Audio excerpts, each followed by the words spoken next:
Now I will tell you a true story, the Amityville haunted house.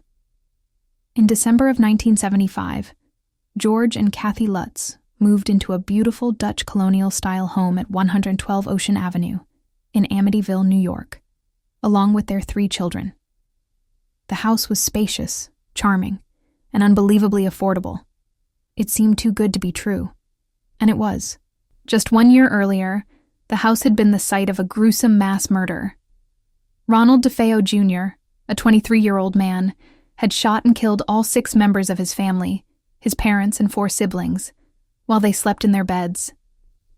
He claimed voices in the house made him do it. Despite this dark past, the Lutz family, enticed by the price, moved in. On the very first night, something felt off.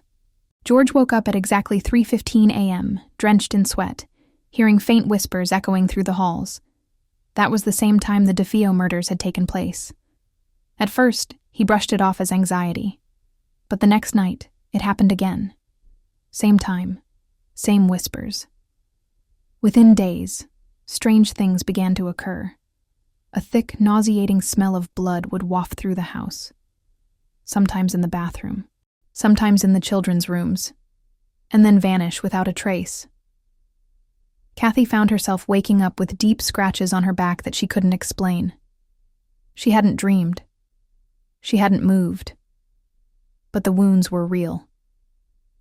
Their daughter, Missy, began speaking to an imaginary friend named Jody, a pig-like creature with glowing red eyes that she claimed lived in her closet. At first, George and Kathy thought it was just a child's imagination, until George swore he saw those same red eyes staring at him through the window one night. Doors would slam on their own. Cold spots appeared in random corners of the house. A crucifix they had hung on the wall twisted upside down by itself. George, once calm and rational, started to change. He grew distant, angry, even aggressive. He spent hours chopping wood obsessively to keep the house warm, even when it wasn't cold. He stopped eating. He stopped sleeping. Kathy feared he was becoming someone else, someone darker. One night, the family heard loud thudding footsteps coming from the attic. When George rushed up, he found nothing, but the entire room was infested with flies, despite it being the middle of winter. They cleaned it out, but the flies kept returning, day after day. Another night, Kathy had a vivid nightmare of the DeFeo murders. She saw each child being shot in their bed, as if she were reliving the horror through someone else's eyes. When she awoke, screaming, she realized the beds in their home were in the exact same positions as in her dream, and as in the crime scene photos they'd never seen before. The priest they invited to bless the house was forced to leave abruptly after hearing a deep, growling voice yell, "Get out!" The priest later became sick for weeks and refused to ever return. The house was turning on them. And then came the final night. The walls began to bleed. Black liquid oozed from the keyholes. Disembodied voices screamed through the halls. The Lutzes saw furniture levitate, shadows crawling along the walls, and a cold, suffocating pressure filling every room, like the house itself was alive, angry, and ready to kill. Terrified, the family fled into the night, leaving everything behind. They never returned. Later investigations found no rational explanation for many of the events the Lutz family experienced. Some called it a hoax. Others believed it was the truth. That the house at 112 Ocean Avenue was a doorway to something dark, something evil, and that what happened there was only a glimpse of the horrors that dwell just beyond our world. To this day, the story of the Amityville house remains one of the most famous and most debated hauntings in American history.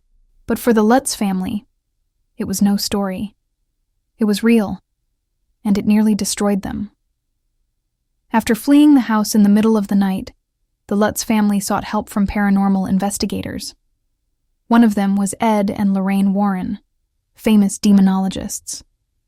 When they entered the house, Lorraine claimed she immediately sensed a dark, demonic presence. In the basement, she said she felt a force so evil, it nearly made her collapse.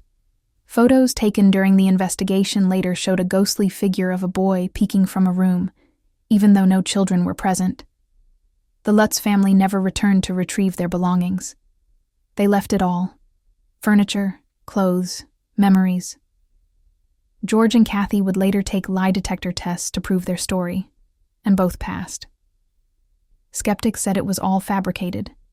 Believers insisted it was real. Over the years, new owners moved in. Some said the house felt peaceful. Others reported cold spots, strange noises, and the sense of being watched. Though the address was changed to shake off the legend, the house remains a symbol of something far deeper, a place where something dark was awakened, and perhaps never left. Was it a hoax, a haunting, or a warning? One thing is certain. The house at 1 and 12 Ocean Avenue will never be just a house. It will always be Amityville.